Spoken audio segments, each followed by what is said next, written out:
Գործընկերներ ջան, բարև ձեզ, ողջունում եմ հերթական անգամ Edo Armenia-ի հարթակում, այս անգամ մեր բանախոսը Լյուդմիլա Ներսիսյանն է եւ շատ հետաքրքիր, գունեղ, բազմազան տրամադրություն փոխանցող նյութ ենք ունենալու, այնպես որ շատ ձեր ժամանակը ես չխլեմ եւ միանգամից սիրով հարթակը փոխանցեմ Տիկին Լյուդմիլային, ով եւ կներկայանա եւ կներկայացնի նյութը, համեցեք։ Շնորհակալություն բոլոր մասնակիցներին սեմինարին մասնակցելու համար։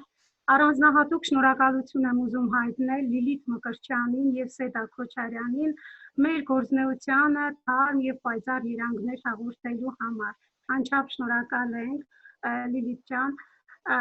Նաեւ հնարավորություն ընձեռելու մեր սեփական փորձը միմյանց փոխանցելու համար։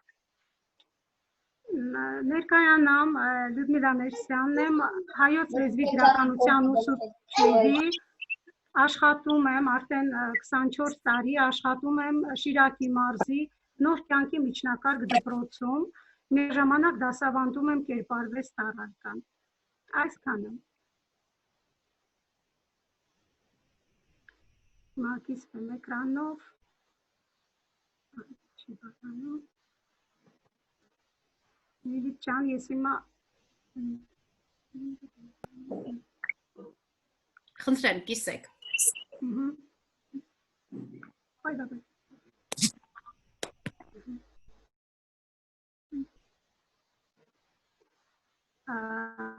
Խնդրում եմ ասել էկրանը երևում է։ Մենք տեսնում ենք, բայց ձեր ինտերնետը կարծես թե մի քիչ լավը չի, ձեր ձայնն է կախվում։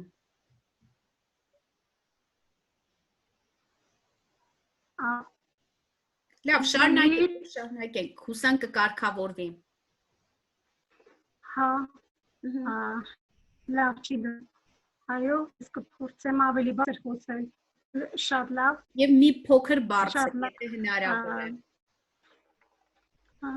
Այս ծաղիկները բազմերանգ ու բազմագույն սիրելի ուսուցիչներ, մասնակից շատ լավ։ Այս ծաղիկները ինքս եմ նկարել, սիրով նվիրում եմ բոլոր մասնակիցներին։ Այսօրվա մեր թեման գույների խորհրդանշական գեղագիտական բովանդակությունը գեղարվեստական ստեղծագործություններում։ Կարծում եմ համամիտ կլինեք սիրելի մասնակիցներ, որ ոչ մի ուսուցանվող առարկա այնպես չի նպատում սովորողների գեղարվեստական ճաշակի, ստեղծագործական կարողությունների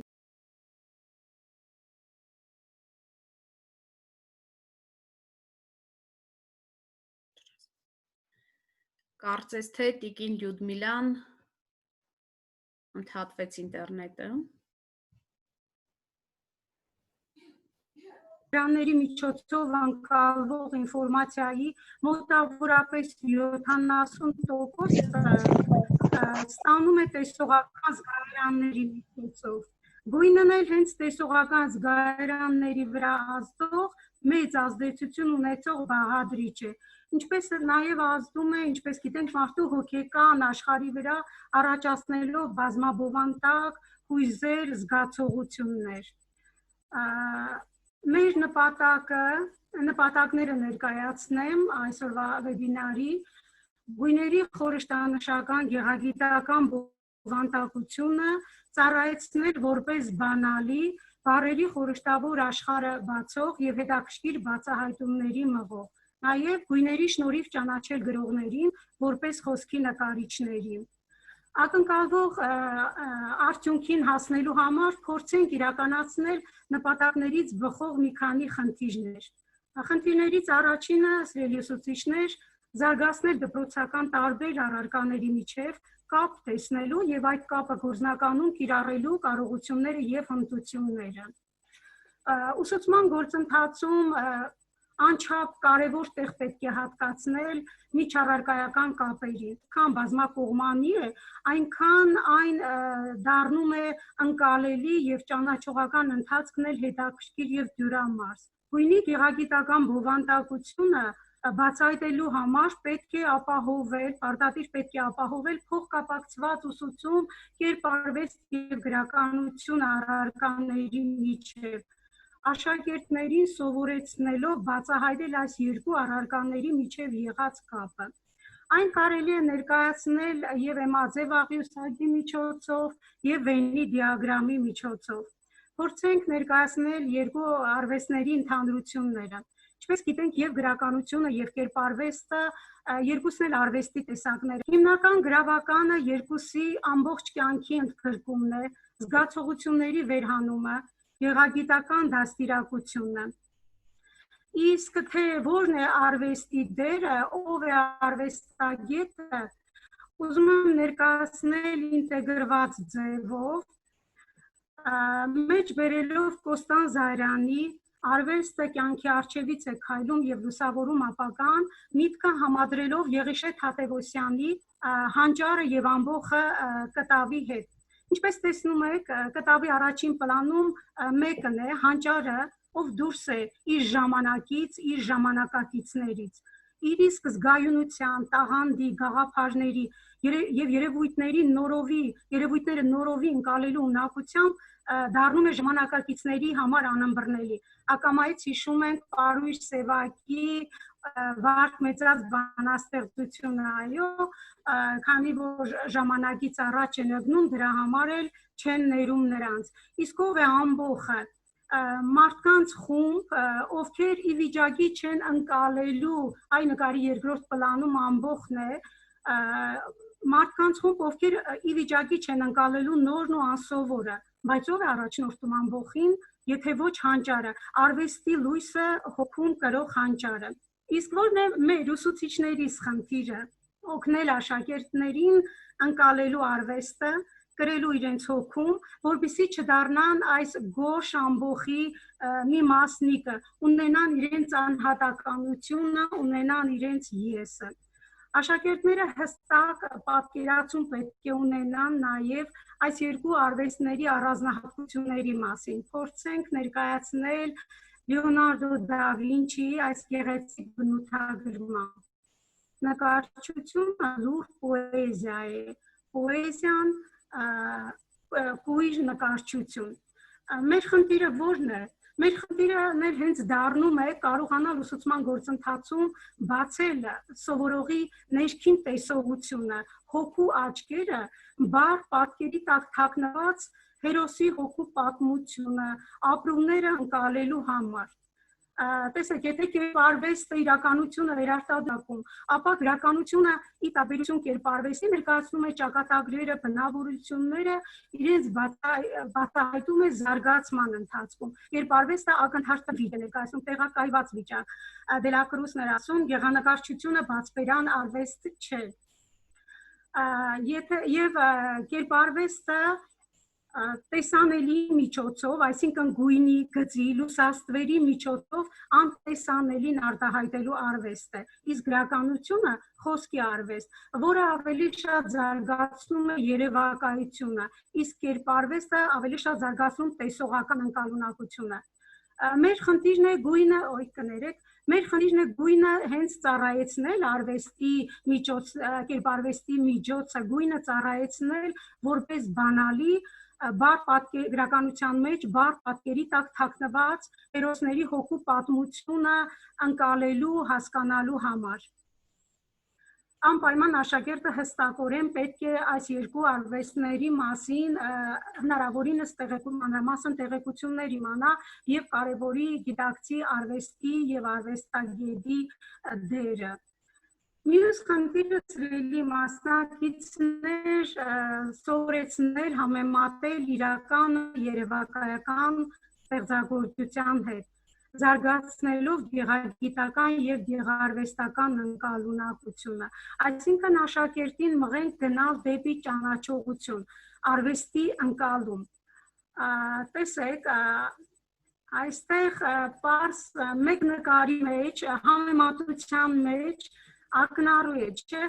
որ երևակայական ստեղծագործությունը ի տարբերություն սովորական իրականության նոր գերագույն իրականություն է, ոգեղենացած, յուրեղացած,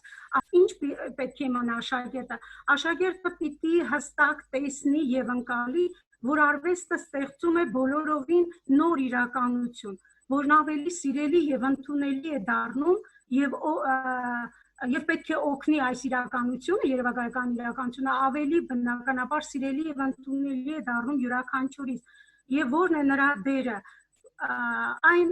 օգնում է մեզ նորովի եւ գեղարվեստորեն ընկալելու իրականություն, այսինքն տանում դեպի աշխարհաճանաչողություն։ Տեսեք, Պաբլո Պիկասոն ինչ էր գրում նկարչության մասին, նկարիչների մասին։ Նկարիչը նկարում է ոչ թե այն, ինչ տեսնում է, այլ այն, ինչ զգում է։ Իսկ Հրան Մաթևոսյանը կասեր, գրողն ինչ է անում, աշխարհն իր ուզածի պես չէ, ուզում է աշխարհը բերել իր ուզած տեսքին։ Իսկ մենք ուսուցիչներս ինչ ենք ուզում, սիրելիներս, արվեստի լույսը հասցնել աշակերտներին, ազդել նրանց սրտի վրա, բացել նրանց հոգու աչքերը, ինչպես Ավետիք Իսահակյանը կասեր, որպեսզի աշակերտը կարողանա տեսնել աշխարհը իր սրտի մեջ, իր հոգու մեջ։ Թեև զգացողությունները, գրականության դասաժամին փոխանցված զգացողությունները միշտ ասում եմ աշակերտներին, դրանք սկզբում գուցե որոշ չափով կլինեն անգիտակից, բայց ժամանակի ընթացքում արվեստի լույսը գնալով ավելի կպայծառանա, համոզված եմ դրանում, եւ կդառնա կայուն գիտակցություն, նպաստելով աշակերտի զարգացմանը։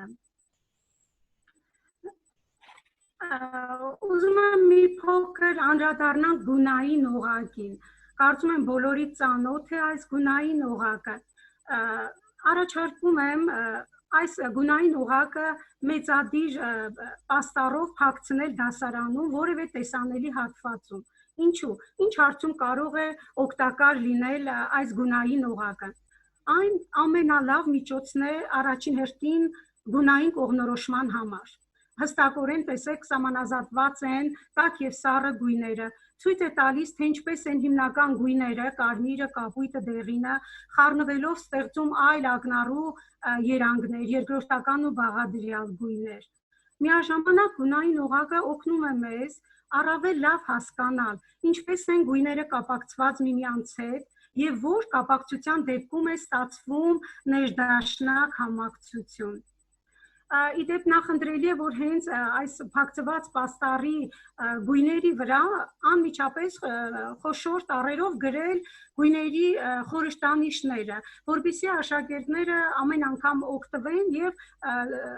պատկերացում ունենան, սովորեն շատ արագ մեկ ամսի ընթացքում նրանք հասցնում են բոլոր գույների խորհրդանիշները յուրացնել եւ այլևս նույնիսկ դրա կարիքը չեք ունենա։ Սիրելի ուսուցիչներ, ուզում եմ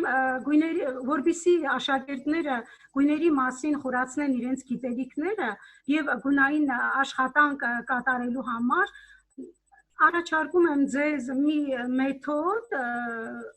որի հեղինակը ինքս եմ եւ վերնագրել եմ այն գունավոր թիկնոցներ, ինքս բազմիցս կիրառել եմ դասաժամերին, թե կերպարվեստի, թե գրականության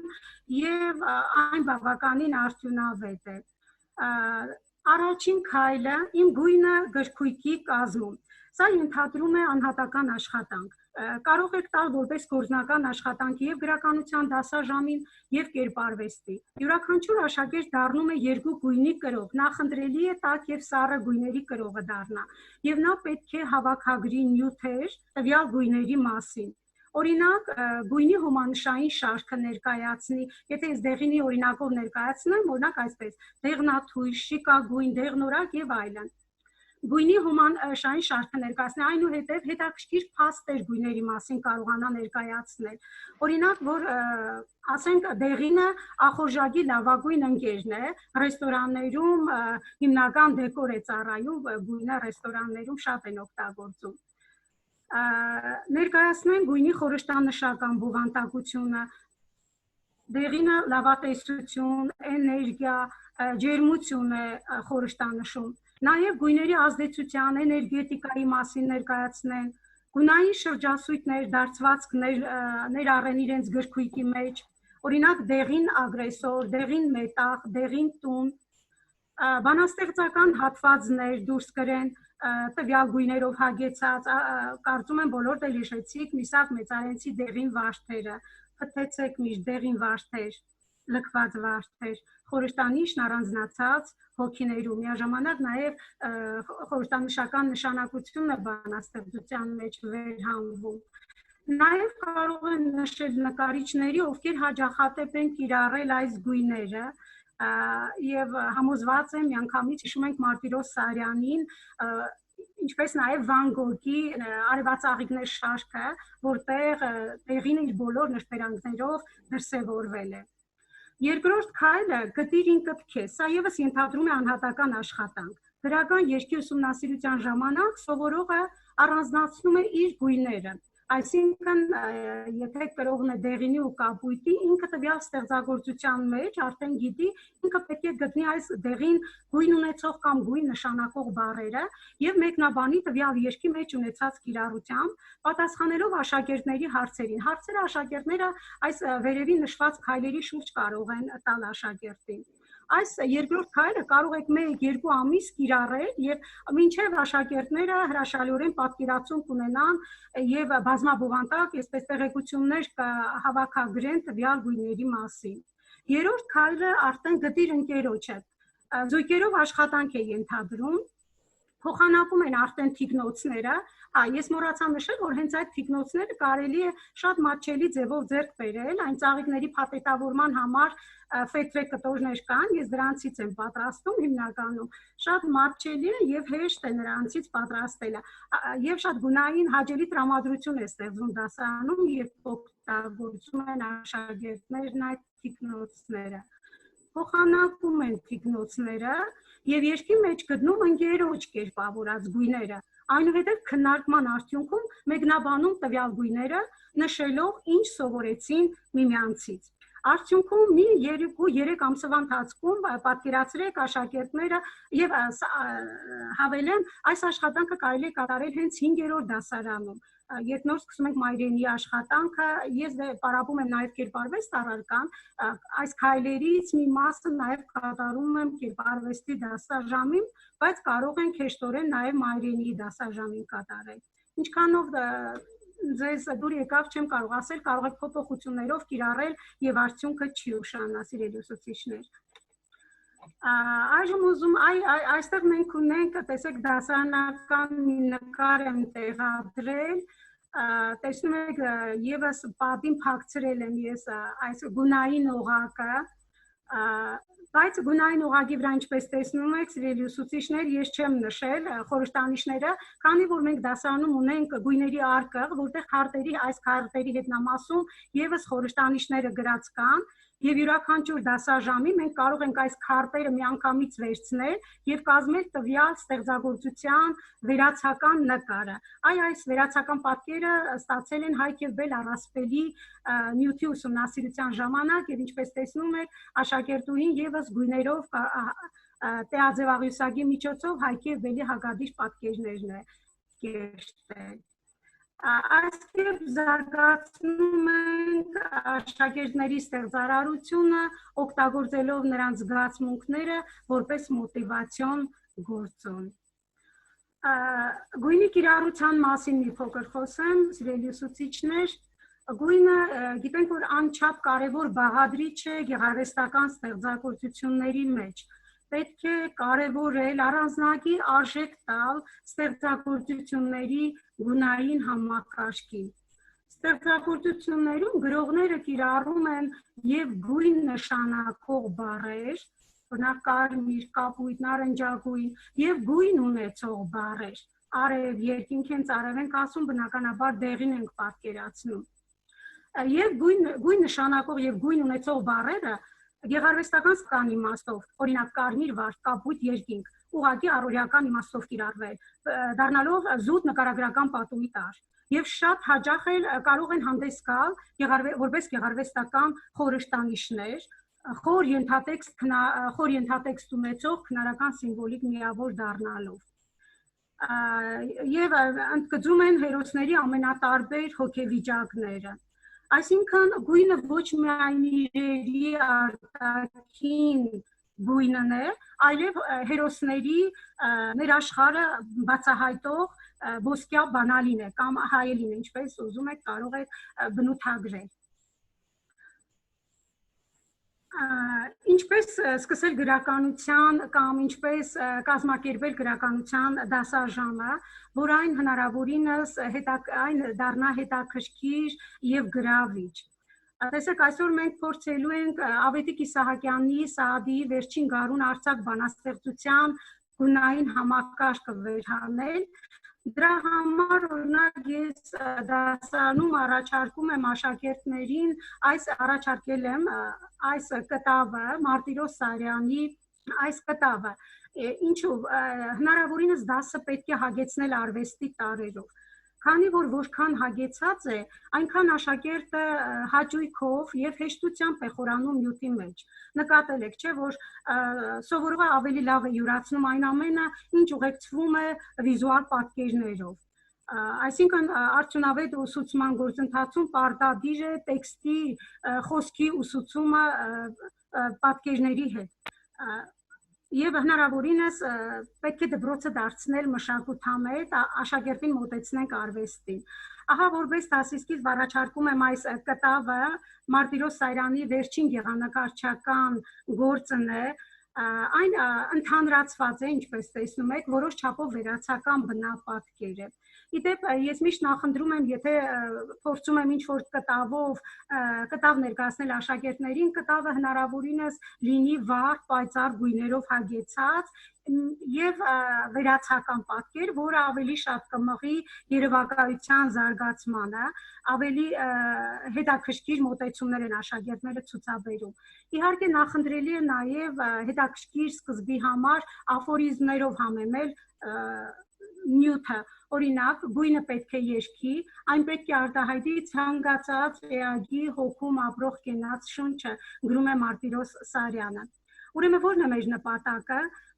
կարողանալ ներքին լռության մեջ հասնել գույների, պատկերների զգայական ընկալմանը։ Եվ կարծում եմ, որ հնարավորինս պետք է կարողանանք աշակերտների մեջ միշտ արթուն պահել զարմանքի զգացողությունը, որովհետև հենց զարմանքն է ծնունդ տալիս բազմաթիվ հարցերի։ Հենց զարմանքից ծնված հարցերի պատասխանը գտնելու համար նրանց մղենք որոնման բացահայտումների։ Այս կերպ խուսափելով պատրաստի կաղապարներից, դադողություններ մատուցելուց։ Այսինքն թող աշակերտը ձեռք բերի գիտելիքը սեփական պրպտումների արդյունքում։ Տեսեք, երբ ցուցադրում ենք այս նկարը կամ որևէ գրական ստեղծագործություն, դեռևս տարածություն կա, չէ, աշակերտի եւ կտավի, աշակերտի եւ գրական երգի միջեւ։ Մեր խնդիրն ինչ է դառնում, քայլ առ քայլ կարողանանք կրճատել այդ տարածությունը եւ օգնենք սովորողին դառնալու այդ աշխարհի կրողը, նրա մի մասնիկը։ Սիրելի ուսուցիչներ, ուզում եմ մի փոքր ակտիվ գտնվեք եւ այն նկարին ուշադիր նայելուց հետո փորձենք պատասխանել այս հարցին։ Հույզ արտահայտող ավելի ճիշտ առաջադրանք հույզ արտահայտող մեկ բառի միջոցով տանք պատկերի մեկնաբանությունը։ Ինչ զգացողություն ունեցանք առաջին հայացքից կտավին նայելիս։ Հույզ արտահայտող մեկ բառով փորձենք ներկայացնել։ Խնդրում եմ մի քանիսը պատասխանել։ Երազանք, կարոտ, ուրախություն,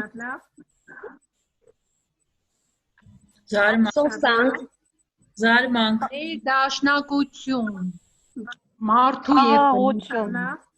նաև խաղաղություն, ափսոսանք, կարոտ, սիրելի հրաշալի է, շնորհակալություն, սիրելի ուսուցիչներ, միաժամանակ խնդրում եմ, ուրեմն անպայման կիրառենք այն քայլը, երբ որ աշակերտները կներկայացնեն իրենց զգացողությունները, անպայման թող իրենք հիմնավորեն, ինչու են այդպես այդ զգացողությունը ինչի հետևանք եղավ։ Անպայման կարողանան հիմնավորել որ գույնը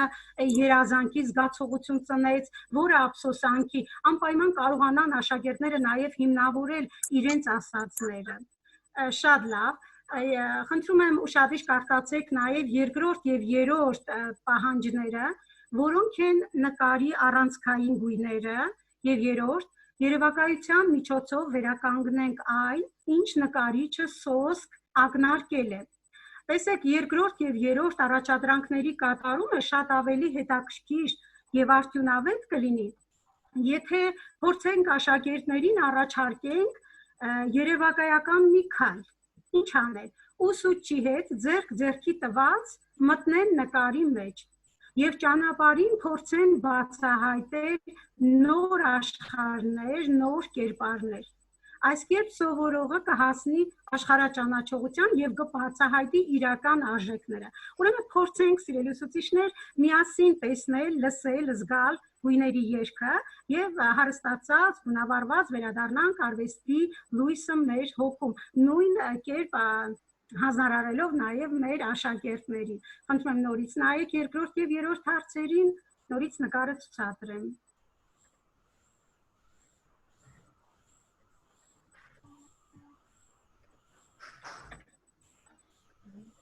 Խնդրում եմ մի քանիսը նորից փորձեն ներկայանալ։ Նաիրա Հակոբյան, ինձ թվում է դեղին գույնը շատ է եւ այն ջերմության կարոտ է երազանքը, երևի թե կապված է ջերմության հետ, գուցե ցանկացել ակնարկել, որ ջերմության կարիք ունի, արևի կարիք ունի, բարության կարիք ունի։ Շատ լավ։ Այդ խորհրդանիշը ինձ համար։ Շատ լավ, շնորհակալություն, շատ ճիշտ է։ Ցանկացած պատասխան ճիշտ է։ Խնդրեմ։ Այո, ես նույնպես կարծում եմ, որ ես Անահիտ եմ Կիրակոսյան եւ կարծում եմ, որ այստեղ նարնջագույն, իրիկնամուտի գույներն են արտահայտված եւ հենց իրիկնամուտն էլ փորձել է նկարել նկարիչը։ Խաղաղ իրիկնամուտը։ Շատ լավ։ Շնորհակալություն։ Կարելի է։ Խնդրեմ։ Ես Նելի Ներսիսյանն եմ, հիմնական գույներ, առանցքային գույները այստեղ դեղինը եւ կապույտն են, եւ այս նկարը քանի որ վերնագրված է հեքիաթ, նկարիչը վերնագրել է հեքիաթ, այս նկարի հեղինակը ակնարկել է, որ հեքիաթը, չէ,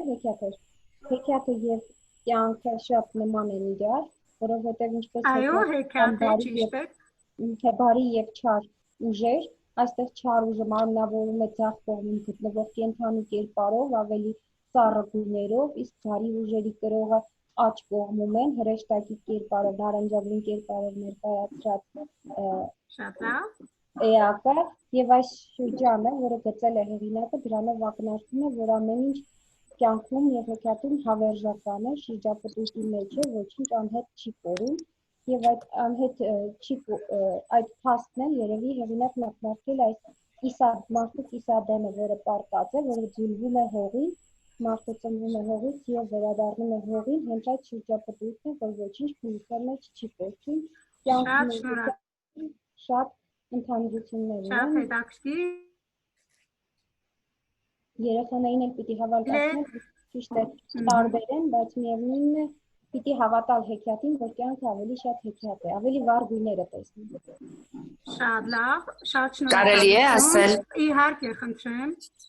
Ես Լիլիթ Միրիբյանն եմ, ներկայացնում եմ Երևանի Հերացի ավագ դպրոցը։ Ինձ համար գույները դեղինը, կանաչը եւ կապույտն են իրենց տարբեր երանգներով։ Եվ ճիշտն ասած, ինչպես նախորդ ուսուցչուհին նշեց, չարի եւ բարու, հրեշտակի եւ չարի այդ մեջտեղում ինձ համար մոր կերպար կա, որը կարծես լրացնում է այդ հեքիաթային պատկերը, որը գրկել է իր մանուկին պաշտպանելով եւ քայլում է դեպի նարնջագույնը, դեպի դեղինը։ Այսքանը թերևս։ Շատ հետաքրքիր, շատ այո, խորիմաստ վերլուծություններ լսեցի, շատ շնորհակալություն։ Իսկապես այստեղ քանի որ ընդհանրացված է նկարը, կոնկրետ պատկերներ չեն, իսկապես մղում է յուրաքանչյուրին իր սեփական մոտեցումը ներկայացնել եւ ավելի շատ է զարգացնում աշակերտների երևակայությունը, քանի եւ ստեղծագործական մտածողությունը։ թույլ զարգացած երեկայության պատճառով գիտենք ինչքան բարդ է դառնում գիրքերի գեղարվեստական վերլուծությունը Սիրելի ուսուցիչներ, կուզեի, որ դու ինչ անենք, ավելի շատ մենք ոչ թե ուղղակի նկարագրենք, աշակերտի սկզբնական շրջանում այս վարվում, իրենք նորից սկսում են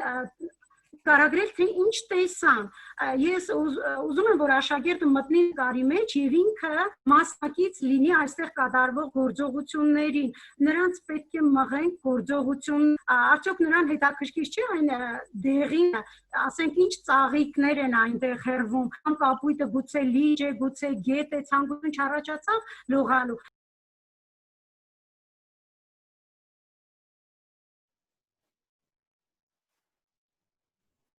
Շատ լավ, լավ, ես շարունակ լսվում է Լիլիթ։ Այո, լսվում է։ Այո։ Ես ուզում եի ներկայացնել իմ աշակերտուհիներից մեկի, չեմ լսում։ Ալո։ Դուք շարունակեք, մենք ձեզ լսում ենք։ Լսում եմ,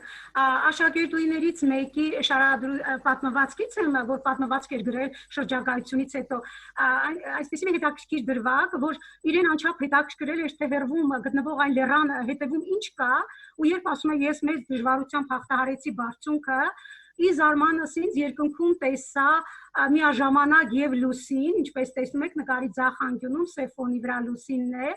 եւ արեգակը աճանկյունում եւ այնտեղ սավառնող թռչուններին, որոնք երբ սավառնում էին սևի տիրույթում, այս սառը գույների տիրույթում, նրանք վերածվում էին կաչաղակների, ակրավների, իսկ երբ ավելի վառ տաք գույների տիրույթում էին, նրանք դառնում էին աղավնիներ։ Տեսեք ինչ հետաքրքիր, հա, զարմանալի, որ անգամ մեր մտքով չէր կարող անցնել, նրանք այնքան հետաքրքիր, գեղեցիկ մեկնաբանություններ են կատարում կտավի, որ իհարկե Մարտիրոս Սարյանը նման մեկնաբանություններ չունի, երբ խոսել է այս կտավի մասին։ Իսկ իրենք անսահմանորեն կարող են ժամեր շարունակ խոսել եւ խոսել կտավի մասին։ Ուղղակի դուք անպայման պետք է մենք մղենք աշակերտին մասնակից լինելու կտավի մեջ կատարվող գործողություններին, ոչ թե ուղղակի դիտողի դերում լինի աշակերտը։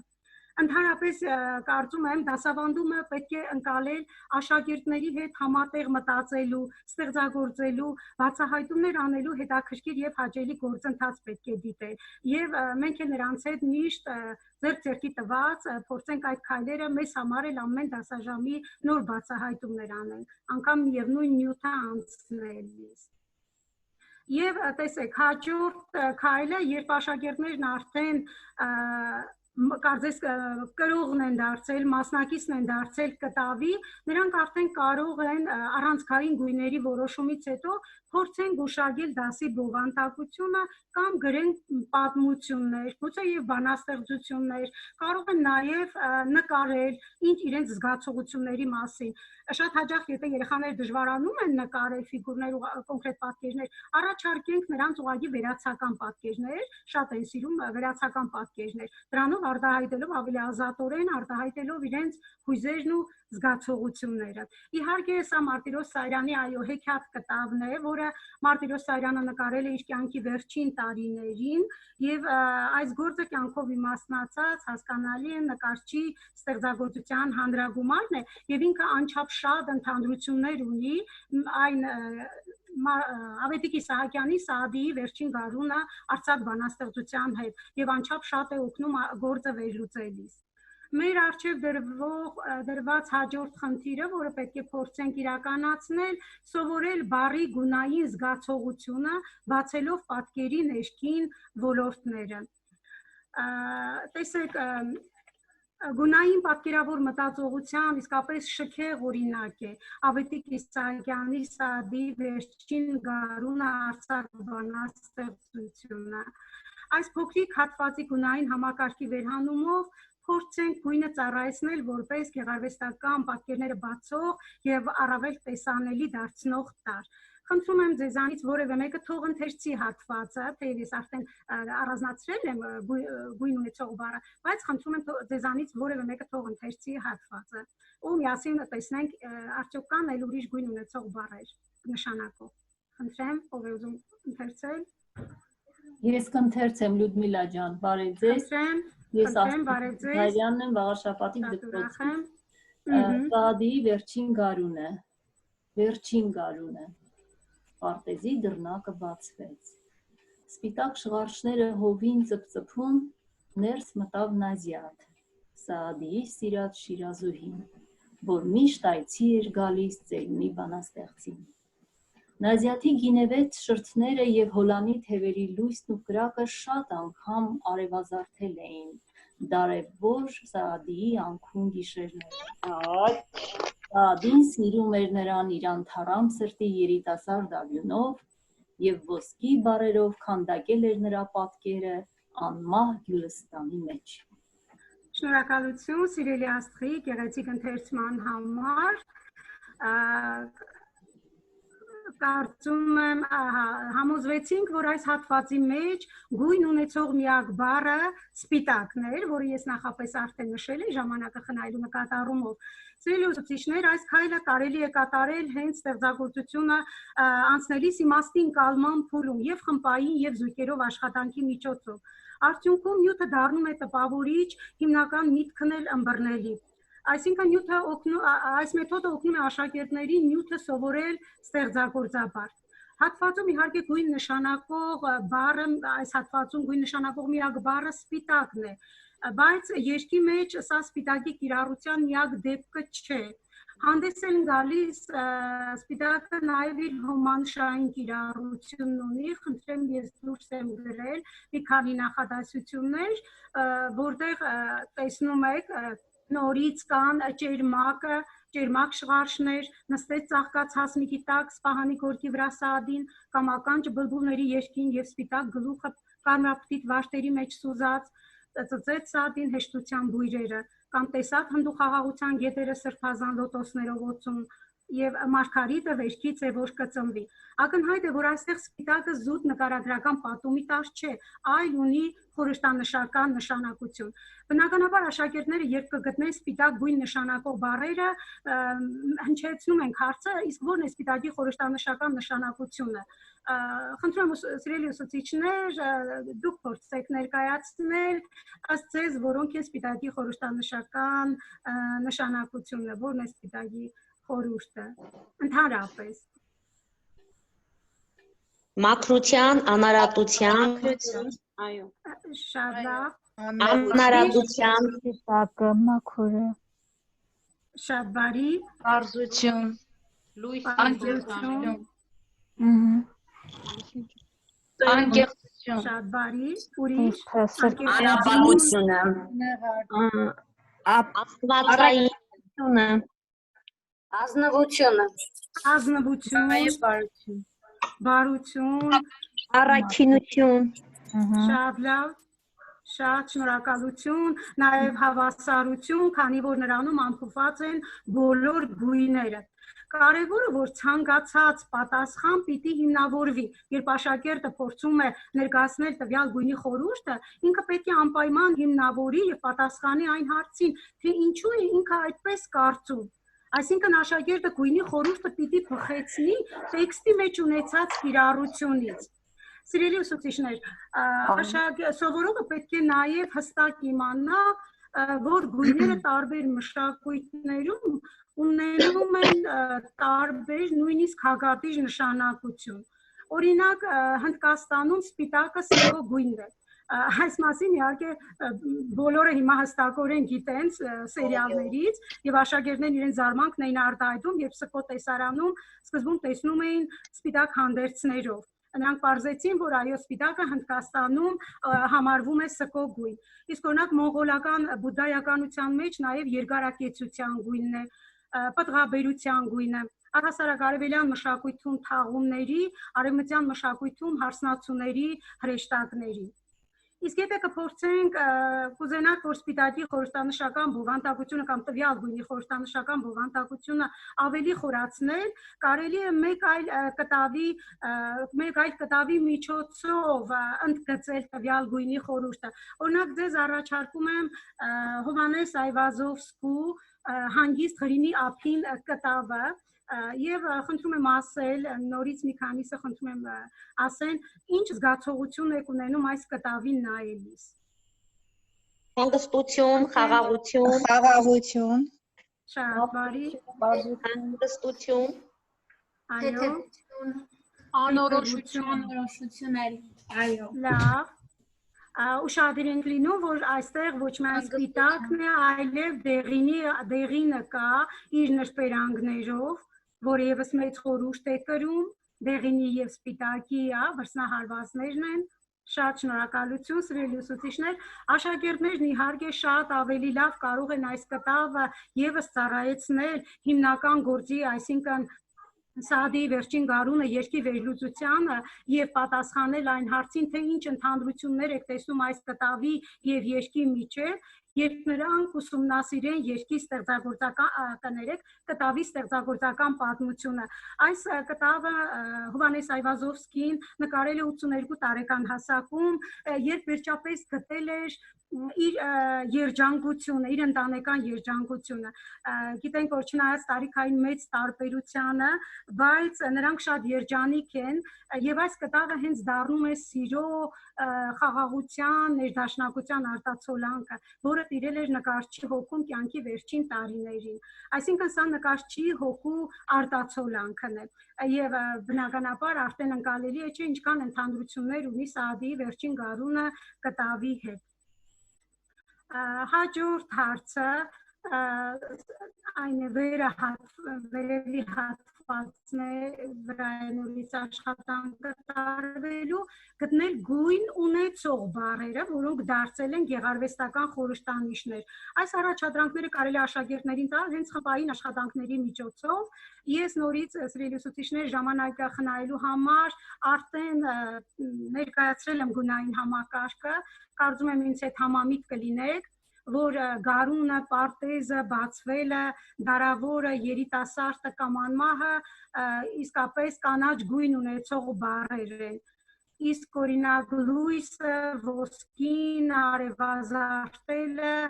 դեղին գույն ունեցող բառեր։ Եվ ահա տեսնում ենք, գունային համակարգը վեր ենք անում, մենք տեսնում ենք, թե ինչքան շքեղ, այս մի փոքրիկ հատվածի մեջ նկարիչը ինչքան վառ գունապնակ է, հարուստ գունապնակ է օգտագործել, ինչպես Իսահակյանն է գրում, իմ գրվածքների մեջ ես իմ հոգին եմ նկարում, այսինքն մեր առջև ցոլանում է Ավետիք Իսահակյանի իսկապես պայծառ հոգին Սաադիի կերպարի մեջ։ Եվ ինչ է նաև աշակերտը բացահայտում, երբ այս գունային համակարգն ենք վեր հանում, բացահայտում է, թե ինչքան կատարյալ է գրողը ներկայացրել բնությունը։ Բնականաբար հարց է առաջանում, ստեղծելով հեքիաթային զարմանահրաշ աշխարհի պատկերը, ինչու է գրողը այսքան կատարյալ ներկայացրել բնությունը, երբ աշակերտը արդեն զարգացրել են, կարողացել ենք նաև վերլուծական մտածողությունը զարգացնել, աշակերտը կարողանում է հասնել ճիշտ տրամաբանված եզրահանգման, մանավանդ եթե լսել է նաև Թումանյանի այն խոսքը, որ խրատում էր իր աշակերտներին, կներեք, երեխաներին, որ հնարավորինս շատ գտնվեք բնության գրկում։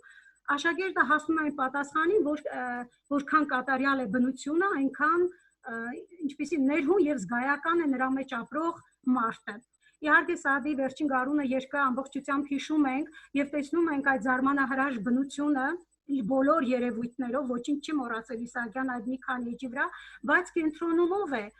տիեզերքի պես չուսված, ինչպես վարպետն էր ասում, մարդն է, որը դառնում այդ հիասքանչ աշխարհի կրողը, տեսավ աշխարհը իր հոգու մեջ։ Այո, ուրեմն բացահայտելով աշխարհի գեղեցկությունը, տեսնելով աշխարհի գեղեցկությունը, աշակերտը եւս ինքը դառնում է այդ աշխարհի կրողը, դառնում է այդ աշխարհի մի մասնիկը։ Իդեպ ես կարծում եմ, սա իմ կարծիքն է, պարզապես գուցե սխալվում եմ, որ այս երգը, Սաադի վերջին գարունը երգը նաև իր ենթատեքստում ուսուցման բազմաթիվ մեթոդներ է պարունակում։ Օրինակ երգում, եթե ուշադիր եք եղել, ուղիղ 13 անգամ Իսահակյանը կրկնում է տեսավ բայը, տեսնել բայը, Սաադին տեսավ, այսինքն ամեն ինչ աշխարհաճանաչողությունը, ինքնաճանաչողությունը սկսվում է տեսնելուց։ Ուրեմն մենք պետք է նախ կարողանանք բացել, չէ, աշակերտի հոգու աչքերը, որպեսզի նա կարողանա տեսնել գեղեցիկը, զգալ եւ դառնալ այդ գեղեցկության կրողը։ Եվ կարելի ասել մենք մեր գործը արդեն կատարած կլինենք։ Գուցե սխալվում եմ, չգիտեմ, բայց սա իմ ենթադրությունն է։ Նաև զարմանալու կարողությունը ստեղծագործության մեջ նաև այդ զարմանքն է բազմիցս շեշտել, թեև 100 տարեկան էր Սաադին, բայց չէր դադարում զարմանալ եւ հիանալ։ Սա տեսեք ինչքան ընդհանրություն ուներ նաև վերևի կտավի Այվազովսկու կտավի հետ, կտավ, որը հեղինակը նկարել էր 82 տարեկան հասակում։ Որոնք են առանցքային գույները ստեղծագործության եւ տալ գույների խորհրդանշական նշանակությունը։ Սիրելի ուսուցիչներ, փորձենք այս հատվածից ելնելով ասեք, որոնք են այստեղ առանցքային գույները։ Իսահակյանը որ գույներն է շատ օգտագործել, միայն այս հատվածից գոնե ելնելով ասենք։ Իմ կարծիքով կարմիրը, կանաչը, գույները, նկարչի ջերմ գույները, այո, տաք գույներն են գերիշխում, այո, ինչպես նկատել եք Իսահակյանի, այո, այս գործում ավելի շատ վառ գույներն են գերիշխում եւ սառը գույներն այնքան քիչ են, որ ստվերվում են տաք գույների ենթատեքստում։ Շատ բարի։ Ահա, այս տեսեք, երբ առանցքային գույները վեր ենք հանում, ես փորձել եմ համակարգել առանցքային գույները, բայց այս անգամ արդեն ամբողջ ստեղծագործությունից են բառակապակցություններ դուրս գրել։ Տեսեք, եկել եմ այս ընդհանրացման, իհարկե այս աշխատանքը մենք աշակերտներից կատարել ենք, եկել ենք այս ընդհանրացման, տեսեք, կանաչը ինչքան շատ հաճախադեպ կիրառություն ունի, անհամար գարուններ, ծաղկած պարտեզ, կանաչ կոկոն, զմրուխ թռչուն, կանաչ մարգեր եւ այլն։ Եվ ինչ այս բառակապակցությունները մեզ ինչ ընդհանրացման են հանգեցնում, որ կանաչը կյանքը, հույսը եւ բնության վերազարթոնքն է, չէ՞, խորհրդանշում, կյանքի տարած հաղթանակն է մավան նկատմամբ։ Նաև ստեղծագործության մեջ գերիշխում է կապույտը, որը խորհրդանշում է նկարագրվող աշխարհի հերոսների մաքուր եւ ջինջ ներաշխարը։ Մաքուր անաղարտ եզերական սիրո խորհուրդն է կրում, ինչպես նկատում ենք։ Օր կներեք։ Ահա, իհարկե ստեղծագործության մեջ, եթե գունային համակարգը ամբողջությամբ տեսնենք, ամենահաճախադեպ կիրառություն ունեցող գույնը կարմիրն է, որը դառնում է վառ զգացմունքների արտահայտության խորհրդանիշ, միաժամանակ երկրային կյանքի խորհուրդն է կրում, հակադրություն ստեղծելով կապույտի հետ։ Դեռ այս երկու գույների մասին կխոսենք, սիրելի ուսուցիչներ։ Կարելի է այս առանցքային գույներով նաև կատարել աշխատանք մտածողության ընթացքը պատկերավոր դարձնող պրիզմա մեթոդի միջոցով, ահա սա դասարանում կատարած մեր աշխատանքն է, որ ներկայացրել եմ այստեղ, կապույտը դիտելով մեկնաբար, գրանցել ենք մտքում ծագած բառերը, վերջնաբար ունենալով հավերժություն։ Եվ եկել այն եզրահանգման, եթե մարդը անանց գեղեցկության, այսինքն հույսի, սիրո, երազի, գեղեցկության, հա, կրողն է, ուրեմն հավերժանում է եւ հաղթանակ տանում մավան հանդեպ։ Այսպես բոլոր գույները կարելի է պրիզմա մեթոդով հասնել եզրահանգման, մեկնաբարի եւ վերջնաբարի միջոցով հասնել ստեղծագործության հիմնական գաղափարի վերհանմանը։ Տեսեք, ստեղծագործության առանցքային գույների համակարգման արդյունքում մենք եկանք նաև այս եզրահանգման, որ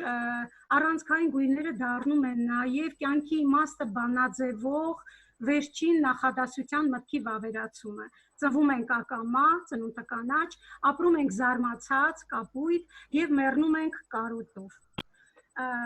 Մահվան առեղծվածին Իսահակյանը, տեսեք, հակադրում է ինչը երազանքը, պատրանքը, եթե Իսահակյանի մյուս ստեղծագործություններն են հիշում կամ հիշատակարան ստեղծագործությունը, Իսահակյանը հաճախ է չի անդրադառնում երազանքին, պատրանքին, Երանի նրանով պատրանք ունի, կամ ինչպես հիշատակարանում է գրում, ապրում ենք իդեալների համար, որոնցով պիտի ոգևորվենք։ Այսինքն սկզբի եւ վերջի գիտակցումով ապրող մարդը փորձում է հենց երազանքներով իմաստավորել իր կյանքը, պատրանքներով, երազանքներով լցնել։ Եվ այստեղ ես հիշեցի օրինակ Լևոն Շանտի հին աստվածներ դասը, երբ անցնում էինք, նորից առաջարկեցի այն հատվածը իջեք երազներ, աշակերտուհիներիցս մեկը այդ բանաստեղծական հատվածը այնքան գեղեցիկ բազմերանգ գույներով ներկայացրել էր եւ նկարել էր ջրաներկով, նորից վերացական պատկերներ ներկայացրել եւ իմ այն հարցին, թե ինչու է սենց ընտրել ջրաներկը, նյութի այդ տեսակը, շատ հետաքրքիր պատասխան հնչեցրեց, որովհետեւ ասած ջրաներկն է, որ կարող է օթեղենությունը արտահայտել, այդ երազանքի գեղեցկությունը միայն այս ներքի միջոցով կարող ենք արտահայտել։ Իսկապես գույները աշակերտներին մղում են վառ երևակայության, զարգացնում նրանց ստեղծագործական կարողությունները։ Սիրելի ուսուցիչներ, իսկ երբ միավորվում են երեք արվեստներ, զգացողությունը կարծեմ, թե լինում է անկրկնելի։ Այստեղ ես չեմ կարողանում բացել։ Մի վարքյան։ Խնդրում եմ, եկեք վայելենք կապույտի աղոթանքը երևեք արվեստների համադրությամբ։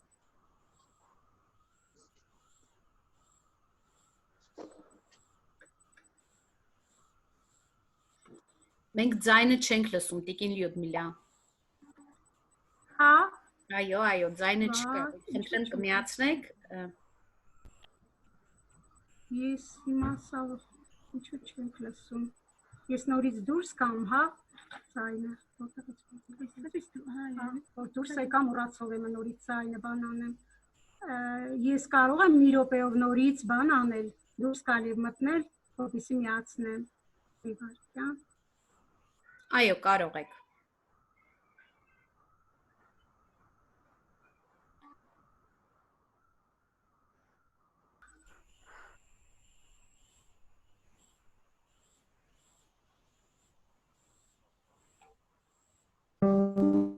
Լսվում է։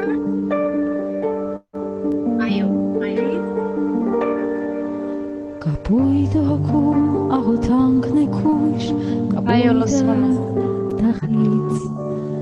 կապույտը կարոտ թափանցիկ մաքուր վստակ ու ջինջ կապույտում անսուտ հոսքեր են հոսում երկնքից երկինք Հոգիս կապույտի լաբիրինթոս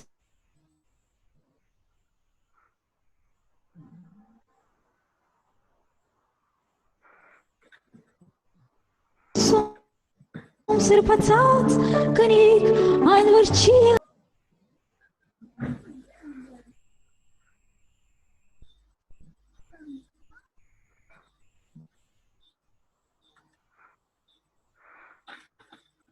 որպես լուսինի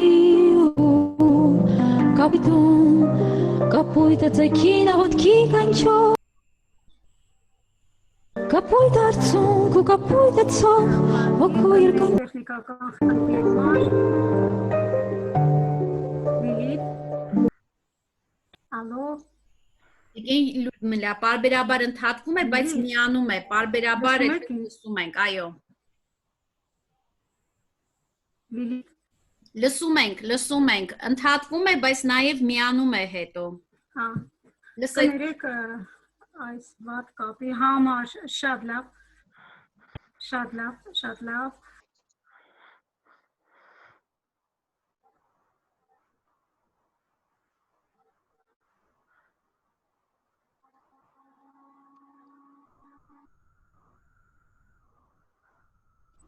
Լսվում է Այո, շարունակեք։ Գեղարվեստական խոսքի արտահայտչականության մեջ առանձնահատուկ դեր ունեն նաև գունային մակդիրները, գունային հակադրությունները, կրկնությունները եւ գունային դարձվածները։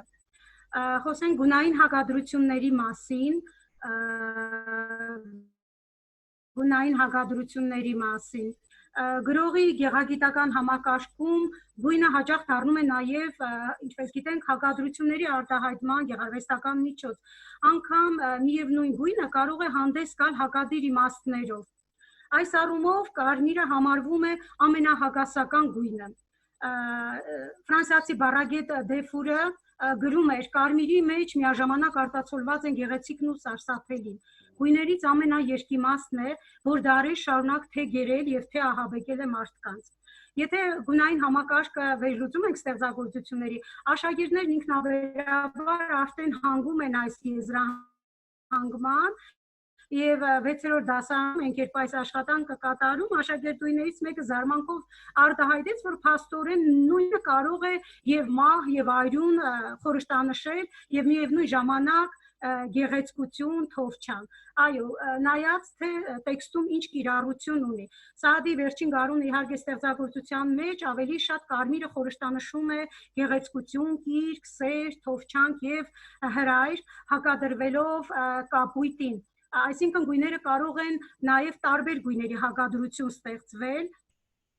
Օրինակ, հենց Սաադի վերջին գարունի երգի մեջ ասացի կարմիրը հակադրվել է կապույտին։ Կապույտը որպես դառնում է երկնային անկն է խորհրդանշում իր ողջ թովչանքով։ Իսկ եթե սրբապատկերներին անդրադառնանք, գույների պաշտական նշանակությանն անդրադառնանք, ինչպես գիտենք, Հիսուսի շապիկը մենք հաճախ տեսնում ենք կապույտ, բայց նրա թիկնոցը կարմիր է, այսինքն այստեղ կապույտը աստվածային է խորհրդանշում, իսկ կարմիրը երկրային է։ Իսկ Մարիամինը հակառակն է, շապիկը կարմիր էր, իսկ նրա թիկնոցը կամ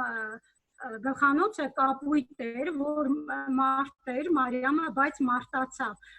Նույն այս ստեղծագործության մեջ ուրեմն կապույտի եւ կարմիրի հակադրությամբ հեղինակը կերտել է հակադրությունների անվերջանալի շղթա, հակադրելով սպիտակը, դեղինը եւ կանաչը սևի հետ։ Ստեղծագործությունը հենց ինքը հակասությունների, կարելի ասել, շարահար շղթա է, ներկայացնելով կյանքի հակասություններով լեցուն շարահար շղթան, բայց իհարկե Իսահակյանի խնդիրը ընդգծել կյանքի զարմանահրաշ կյանքի գեղեցկությունը, որի կրողը դառնում է հենց ինքը մարդը։ Տեսեք,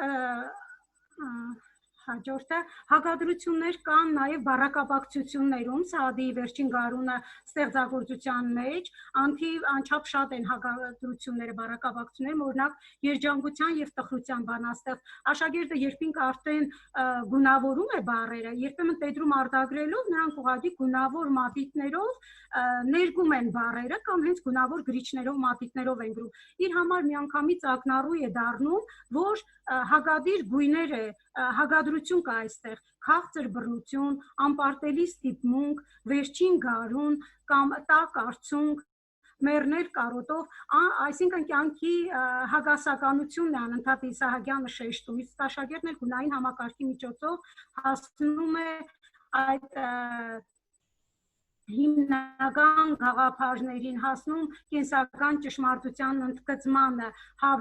շնորհող բնություն եւ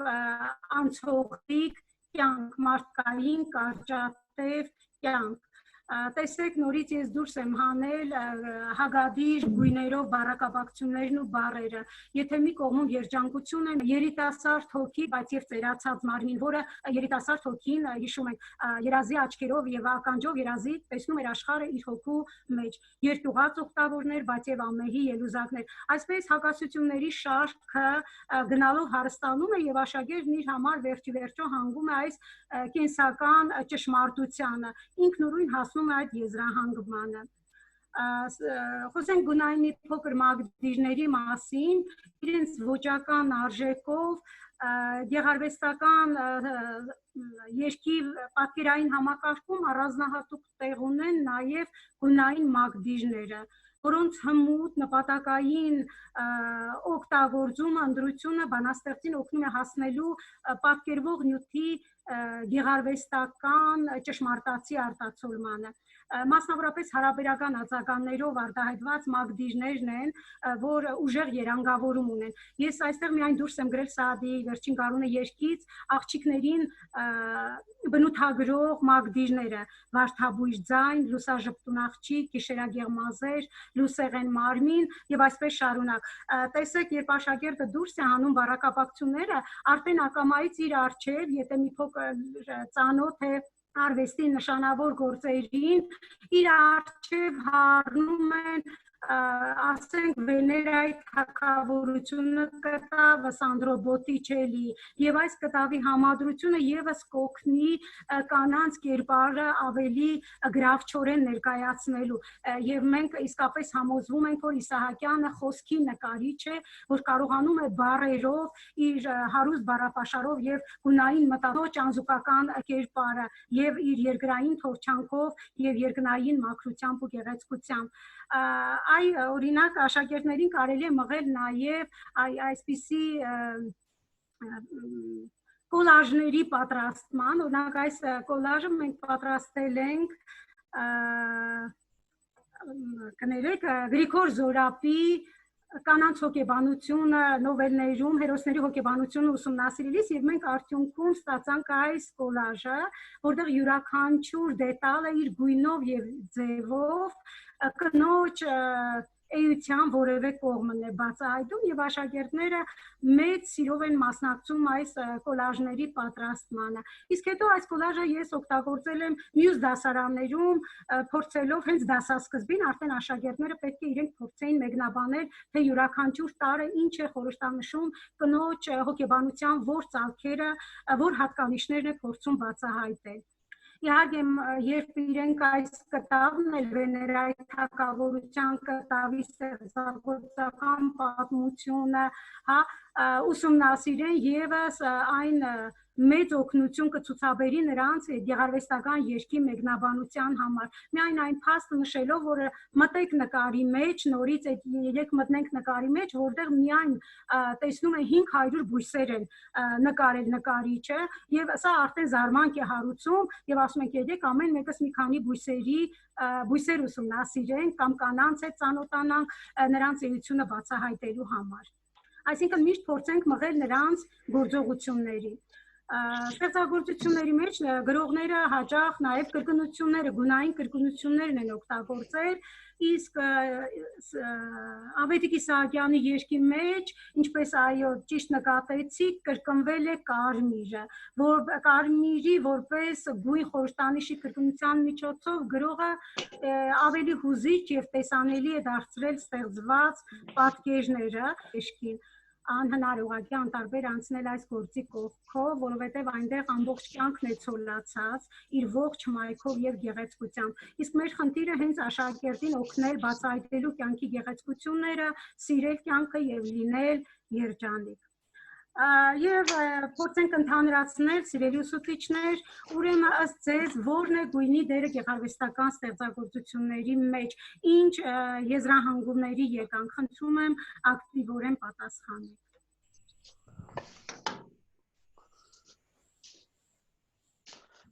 Մենք 4 ձեռք ունենք բարձրացիան, Կարինե Սարգսյանը, Մարիամը, Նարինե Խաչատրյանը եւ Եղանուշ Կասպարյանը, համեցեք։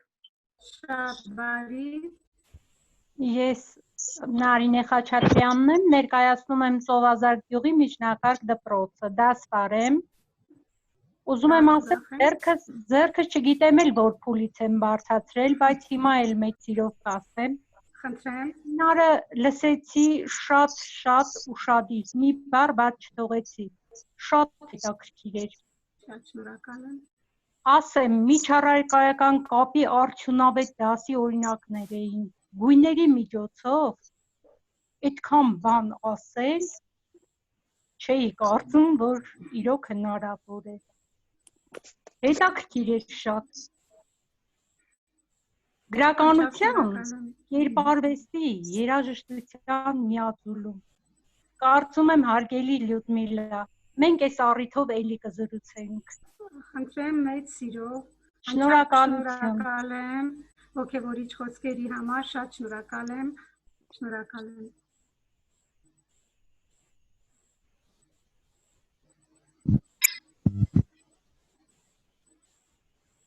Գեղանուշ կամ Լիլիթ։ Խոսնեմ ես արդեն թե մեր խոսնակը համեցեք։ Խնդրեմ խոսեք։ Հա, լսում եք, ուղղակի ձեր նկարը հեռացավ, ես մտածեցի արդեն կապետ կապված խնդիր կա ձեզ մոտ։ Ինչ շատ հետաքրքիր է, շատ անչափ հետաքրքիր է, հատկապես այդ գույների հետ կապված մենք դպրոցում ունենք այդպիսի թեմա, գույնը ու համադրել գեղարվեստական ստեղծագործության հետ շատ հրաշալի էր։ Իմ կարծիքով գույնը այն նշանակություն ունի, ինչ որ խոսքը, բառերը հայոց լեզվում։ Ես այդպես եմ կարծում։ Շատ շնորհակալություն։ Այո, ասելիք արտահայտելու միջոց է գույնը, շատ լավ։ Շնորհակալ եմ։ Ձեզ էլ անչափ շնորհակալ ենք հետաքրքիր սեմինարի համար շատ հետաքրքիր։ Շատ շնորհակալ եմ, ես էլ շատ շնորհակալ եմ։ Խնդրեմ ուրիշ, խնդրեմ մի հավելում էլ անեմ։ Խնդրեմ իհարկե։ Մոտ 1 ամիս առաջ ՀՄԵԿ հեռուստաընկերությամբ հեռարձակվում էր հաղորդաշար Գոհար Գասպարյանի նախաձեռնությամբ գույների վերաբերյալ եւ ամեն շաբաթ ներկայացնում էր մեկ գույն կանաչը կապույտ դրանք մեր կենցաղում հնում ինչ նշանակություն են ունեցել դրանց երազները դրանց նշանակությունը ես մի քանի հաղորդաշար դիտել եմ կանաչի եւ կապույտի վերաբերյալ շատ բարի շատ շնորհակալություն շատ լավն է շնորհակալ եմ լավ խնդրեմ ուրիշ կարծիքներ ուրիշ մոտեցումներ եթե թույլ կտաք ես նույնպես արտահայտվեմ իհարկե խնդրեմ Ռիփսիմե Սարգսյան ներկայացնում ենք Սևանի Մեսրոպ Մաշտոցի համար 1 հիմնական դպրոցը։ Իհարկե այդ վեբինարը շատ ուսուցողական էր եւ շատ հետաքրքիր։ Կարծում եմ բոլորն էլ արդեն մի քանի անգամ բախվել էին գունանունների ուսումնասիրությանը գեղարվեստական ստեղծագործություններում եւ մեկ անգամ եւս համոզվեցինք, որ դրանք ընդհանրապես գույնի խորհրդանշական պատկերը արտաքին աշխարհի մեր առարկաների արտացոլման աղբյուրն են, դրանք սովորական մագդիրներ չեն, դրանք սովորական բառ միավորներ չեն, դրանք պարզապես սիմվոլներ են, խորհրդանիշներ են, որոնք ամեն անգամ օգտագործվում են այս կամ այն գրական գեղարվեստական ստեղծագործություններում եւ իհարկե ուսուցիչներից եւ ուսումնասիրողներից, ինչու՞ չէ այսօր նաեւ աշակերտներից պահանջվում է մեծ ձեռքբերում, որպեսզի նրանք կարողանան յուրաքանչյուր ստեղծագործության մեջ փորձել այս կամ այն բառի մեջ տեսնել այդ գույնը, զգալ գույնի գեղարվեստականությունը եւ իհարկե, ինչպես դուք նշեցիք, դառնալ դրա կրողը։ Շատ շնորհակալ ենք սեմինարի համար։ Ես էլ եմ շատ շնորհակալ։ Կարելի է հետաքրքիր մոտեցման համար։ Խնդրեմ իհարկե։ Այլա Հակոբյան, նորից Սևանի համար 1 հիմնական դպրոց։ Ինձ թվում է, որ յուրաքանչյուր հեղինակ էր ստեղծագործում է եւ գույներ է օգտագործում, այնտեղ դնում է իր ապրումները, հույզերը, ձգտումները, երազանքները։ Այո։ Այդ յուրաքանչյուր գույնի տակ ակնարկ կա, ենթատեքստ կա, որով մենք հասկանում ենք ստեղծագործությունը, գույներով փորձում ենք վերլուծել։ Նաեւ մեզ մղում է մեր ապրումները ներդնել այնտեղ, մեր ապրումների մասին մտածել եւ կապ գտնել հեղինակի ստեղծագործության եւ գույների միջեւ։ Շատ շնորհակալություն, շատ Արելի է։ Խնդրեմ։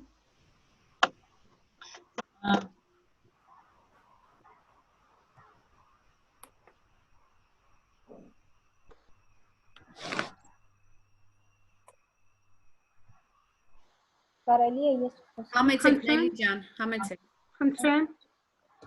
Շատ շնորհակալություն, հարգելի Լյուդմիլա Ներսիսյան, այս օրիգինալ եւ հագեցած դասը ձեր արվեստի բացառիկ զգացողության արդյունքն է, որին ես լավ ծանոթ եմ, շատ բովանդակալից է եւ մենք այս վեբինարի ընթացքում մտանք արվեստի աշխարհ, արվեստի 3 զուգակցված տեսակների աշխարհ եւ շատ հետաքրքիր էր։ Շնորհակալություն եւս մի անգամ եւ գույնի դերը գեղարվեստական ստեղծագործության մեջ կարծում եմ որ առաջինը հասկանալու ստեղծագործությունը օգնում է շատ հասկանալ եւ ստեղծագործությունը եւ ճանաչել եւ աշակերտները կճանաչեն իրենց կգտնեն իրենց համապատասխանող գույները եւ ինչու՞ չէ ուսուցիչը կանի բացահայտումներ այս վեբինարի ընթացքում ես ինձ համար նոր երկու բան բացահայտեցի երբ որ դուք խոսում եք հակադրությունների մասին ես միանգամից հիշեցի Նարեկացու Մատյան ողբերգությունը որը եւս հյուսված է հակադրությունների վրա եւ այդ գործը երեխաներին բացատրելիս եւս կարելի է գունային գաման օգտագործել եւ հակադրություն երբ որ մի գույնը ունի հակադրություն ես միանգամից հիշեցի Լևոն Շանթի հին աստվածների մեջ կապույտի հակադրությունը երբ որ աբեղային ասում է բանահայրը դու երկինք նայիր ծովին մի նայիր երկուսն էլ կապույտ ունեն այդ մի դեպքում կապույտը երկնայինի խորհրդանիշն է, մյուս դեպքում երկրայինի խորհրդանիշն է։ Այս երկու բացահայտումն այս ընթացքում ինձ համար արեցի, շնորհակալություն։ Շատ շնորհակալ եմ Լելի ջան, հետաքրքիր մոտեցման դիտարկման համար։ Շատ շնորհակալություն։ Ես էլ ասելիք ունեմ, Խնդրեմ, իհարկե խնդրեմ, մեծ սիրով, ինձ անչափ հետաքրքիր է ձեր մոտեցումները, ձեր դիտարկումները, ձեր հավելումները։ Հարգելի Լյուդմիլա Ներսյան, շնորհակալություն գրականության եւ կերպարվեստի միջառարկայական կապն այսքան գունագեղ ներկայացնելու համար։ Շատ բազմաբովանդակ հագեցած հետաքրքիր եւ յուրօրինակ վերլուծություն էր, որը վայելեցինք եւ մեծ բավականություն ստացանք։ Իսկ ինչ վերաբերվում է գույնի դերի մասին գեղարվեստական ստեղծագործության մեջ, ասեմ, որ գույնը գունավորում է գեղարվեստական գրականությունը եւ օգնում աշակերտներին ավելի լավ հասկանալ ստեղծագործությունը։ Եվս մեկ անգամ շատ շնորհակալություն հետաքրքիր վեբինարի համար։ Հուսով եմ կլինի շարունակական։ Շատ շնորհակալ եմ, անչափ շնորհակալ եմ ողջևորիչ խոսքերի գնահատանքի համար եւ ինքս էլ ձեզանից սովորում եմ յուրաքանչյուրի ասելիքի մեջ կա խորհուրդ, խրատ, շնորհակալություն։ Խնդրեմ Կարելի է։ Իհարկե, խնդրեմ։ Մեկ անգամ եւս ասեմ, Հերացի ավագ դպրոց հրաշալի է, շնորհակալություն, որովհետեւ երբ լսում էի ձեզ, մտածում էի ոնց է լինի գունային վերլուծություն հանձնարարում եմ աշակերտներին, սկսած Նարեկացուց, Նարեկացի, Սայատնովա, Դուրյան կամ թեկուս Չարենց, հա, երբ գունային վերլուծություն ենք անում, անկեղծ պիտի ասեմ, այսքան հեռու չեմ գնացել երբևէ եւ շատ օգտակար էր, հրաշալի էր ու շնորհակալություն եւ վեբինարի եւ փուլ առ փուլ հերթով մեզ համար բացահայտելու, քայլերը շատ մանրամասն ներկայացնելու համար։ Առավել քան վստահ եմ, որ յուրաքանչյուրս մեր մեջ արդեն մեր ապագա դասերը մշակեցինք ձեր շնորհիվ։ Հուսով եմ դարձյալ կհանդիպենք։ Շնորհակալություն նաև կազմակերպիչներին։ Իհարկե, շատ շնորհակալ եմ, անչափ շնորհակալ եմ, դուք եւս ինձ ողջևորում եք, մոում եք նոր մտահղացումների, շատ շնորհակալ եմ սիրելի ուսուցիչներ, անկեղծորեն մի փոքր նաև մտավախություն ունեի սեփական փորձը միայն ներկայացնելիս, բայց հիմա զգում եմ, որ մտավախությունը երևի տեղին չէր։ Թեև ասեմ, ես այս բոլոր քայլերը տարիներ շարունակ օգտագործում եմ եւ արդյունքը ակնառու էր, դա մի փոքր ինձ համարձակություն ներշնչեց, դալ այս հարթակ եւ փոխանցել իմ փորձը ձեզ, անչափ շնորհակալ եմ։ Եվ հավատացեք, երբ աշակերտներն այս ամենից հետո նաև այնքան շատ լավ են սկսում նկարել, որ եւ միանգամից կապվել գույնին, կերպարվեստին, ես չունեմ աշակերտ, որ չկարողանա նկարել եւ տարբեր նյութերով, ջրաներկով, գուաշով, ակվարելով, նաեւ կոլաժներ պատրաստել, նրա արդեն նույնիսկ սահմանը չի երևում, որտեղ է սկսվում գրականությունը, որտեղ վերջանում կերպարվեստը, այնպես որ միշտ այս միաձուլումը պահեք եւ կտեսնեք արդյունքը չի ուշանա։ Իսկապես հարգելի Լյուդմիլա, շատ հաճելի էր եւ առաջին անգամը չէր, որ ես լսում էի ձեր դասերը, նաեւ հիացած եմ ձեր աշխատանքով, շնորհակալություն, շատ ուսանելի էր։ Ես եւս շնորհակալ եմ, ուղղակի չներկայացաք։ Ես Սուսաննա Հերգնյանն եմ։ Շատ բարի, շատ շնորհակալ եմ։ Կարող եմ արտահայտել։ Ինչպես։ Չլսեցի։ Ինչպես։ Կարող եմ խոսել արտահայտել։ Հա, իհարկե, խնդրեմ։ Ես Մարինեն եմ Սարգսյան Ես Ներսիսյան Լյուդմիլայի գործընկերն եմ։ Շնորհավորում եմ ձեզ ընկեր Ներսյան, շատ ուսանելի ու հետաքրքիր վեբինար ունեցաք։ Ինչ վերաբերվում է հարցին, ինձ թվում է, որ գույնը հոտ ունի, գույնը համ ունի, եւ այն բառի հետ միանալով ուրիշ բան է դարձնում, ուրիշ համ է տալիս բառին։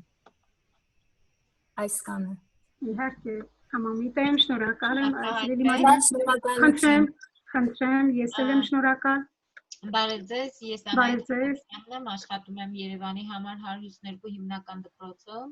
Շնորհակալություն եմ ուզում ձեզ հայտնել, նման դասընթացի համար շատ հաճելի էր, շատ հետաքրքիր էր, անպայման ինչ-որ մի բան մենք կվերցնենք, եթե ոչ ամեն ինչ, ապա անպայման ինչ-որ մի բան կվերցնենք մենք այսօրվա դասընթացից, իսկ ինչ վերաբերում է հարցին, որն է գույնի դերը գեղարվեստական ստեղծագործության մեջ, իմ կարծիքով աշակերտների մոտ ստեղծագործական, քննադատական, երևակայական միտքը զարգացնելու լավագույն միջոցներից ու եղանակներից է։ Շատ բարի, շատ ճիշտ եք, շնորհակալ եմ ես ևս, խնդրեմ։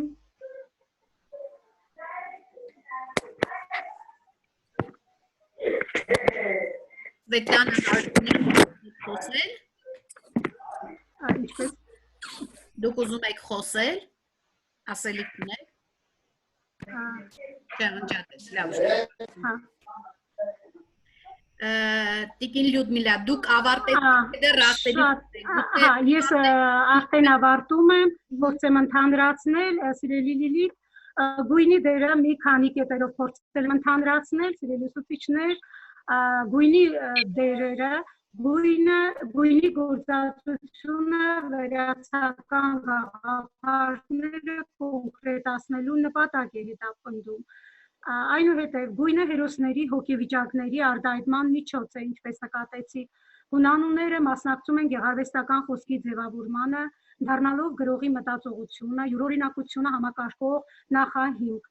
Հաջորդը գույնի շնորհիվ տեսակ հասնում ենք պատկերի զգայական ըմբռնմանը։ Գունային համակարգով կարելի է անել հետաքրքիր բացահայտումներ։ Գույնի շնորհիվ ճանաչում են գրողներին որպես խոսքի նկարիչների։ Իհարկե շարքը կարելի է շարունակել, բայց ահա այն հիմնական դերերը, որ մենք միշտ պետք է ելակետ ունենանք եւ ծառայեցնենք գրականության դասաժամերին ակնկալվող արդյունքին հասնելու համար։ Իսկ եթե փորձեմ մեկ նախադասությամբ ներկայացնել,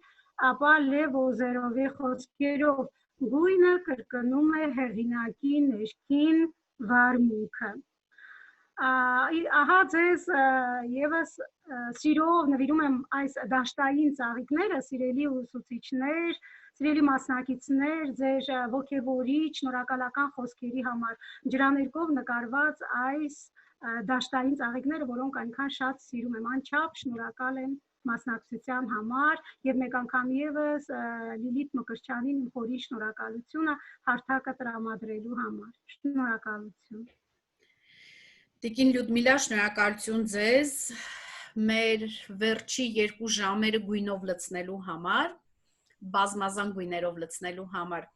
Ուզում եմ նախ առանձնացնել այսօրվա մեր վեբինարի կամ հանդիպման ամենակարևոր բանը ինձ համար։ Այդ այն էր, որ դուք մեզ սահուն հայ գրականությունից ու հայ արվեստից տեղափոխեցիք համաշխարհային արվեստ ու այսպես նույն հարթության մեջ դրեցիք ամբողջը ու մեզ ստիպեցիք, որ լոկալից տեղափոխվենք համաշխարհային, համաշխարհայինից գանք նորից լոկալ, միջավայր ու հավասարը հավասարին հարթության մեջ դիտարկենք այս ամբողջը։ Ինձ համար ամենակարևոր բանը սա էր։ Եվ չկային սահմաններ, ինչը որ դուք մի քանի անգամ փորձում եք մեզ նշել։ Եթե հիմա կողքից մեկին ոչ մասնագետին հարցնեին, ով որ չիմանար, ինքը դժվարությամբ կպատասխաներ, սա գրականության դասեր, արվեստի դասեր, նկարչության դասեր,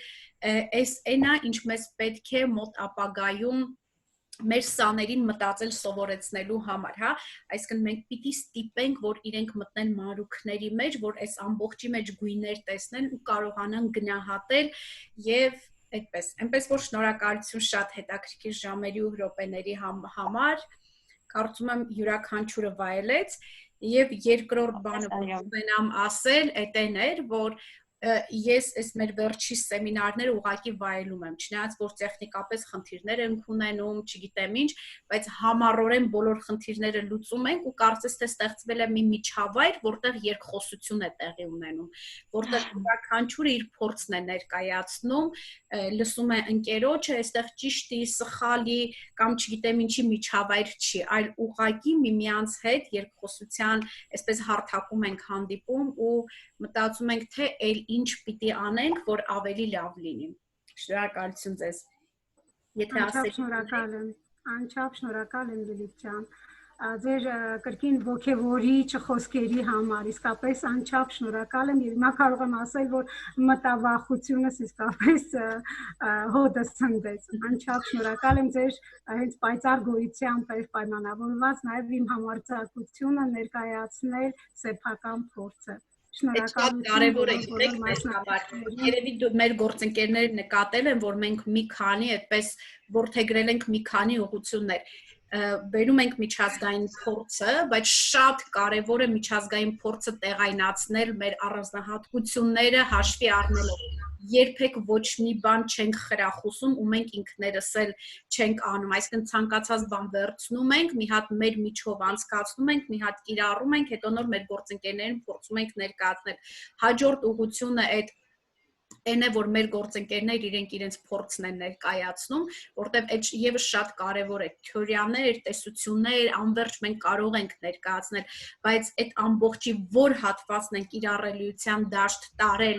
ինչ վերլուծություններ կարող են կատարել դրա հիման վրա, որն է կայացել, որը չի կայացել, այդ շատ կարեւոր է եւ դուք այդ օրինակներից մեկն եք այսօր, երբ որ դուք ձեր փորձը ներկայացրեցիք, եւ մեր մյուս երրորդ ուղղությունը ուղղակի գործիքներ սովորեցնելն է, այդ գործիքներն են, որի միջոցով, որ մենք դրանք ընդհանրապես միջոցներ են, որի միջոցով, որ պիտի մենք հասնենք այն ցանկալիին, որը որ մենք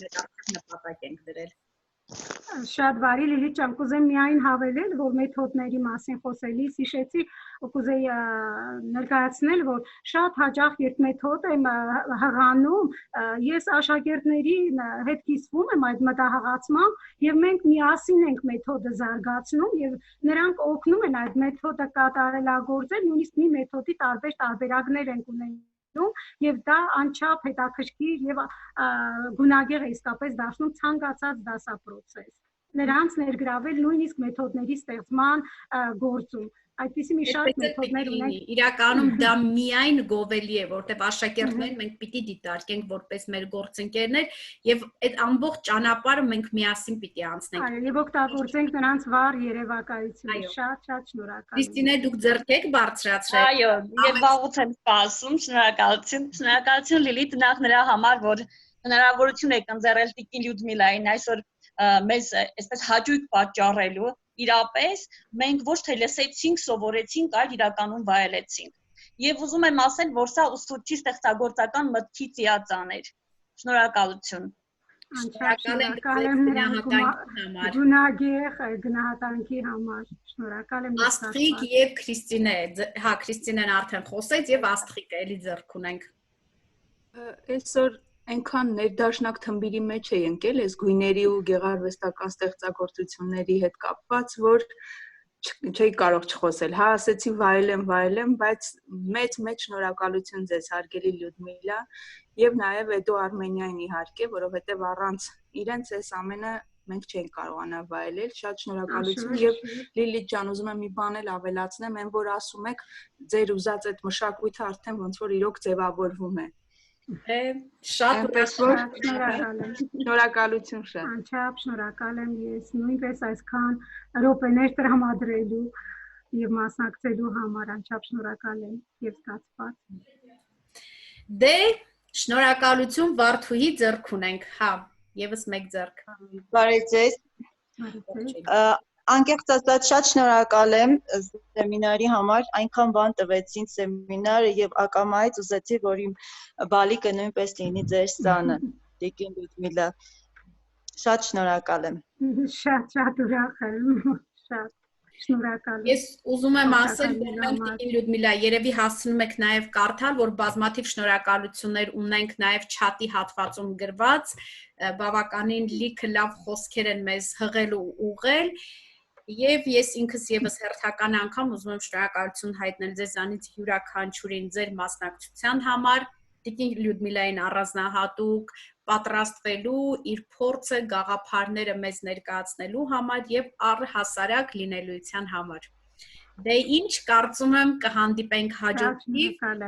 Մեկ շաբաթ ունեք հանգստանալու ժամանակ, հետո կհանդիպենք 1-ին եւ 2-ին, 3-ին 4-ին լիարժեք աշխատենք ամբողջ օրը ու հետո կարծես թե մի քիչ կգնանք հանգստի, ամառը վայելելու, լիցքավորվելու ու նորից վերադառնալու, այդպես երևի օգոստոսի կեսերից նորից կշարունակենք մեր գործունեությունը, այնպես որ մենք մշտապես պատրաստ ենք ձեր կողքին լինելու, հարթակը տրամադրելու նոր գաղափարներ այստեղ ստեղծելու, արարելու եւ կյանքի գործելու գործում։ Շնորհակալություն եւ ստեսություն։ Շնորհակալություն հաջորդ հանդիպմանը։ Շնորհակալություն։ Շնորհակալություն։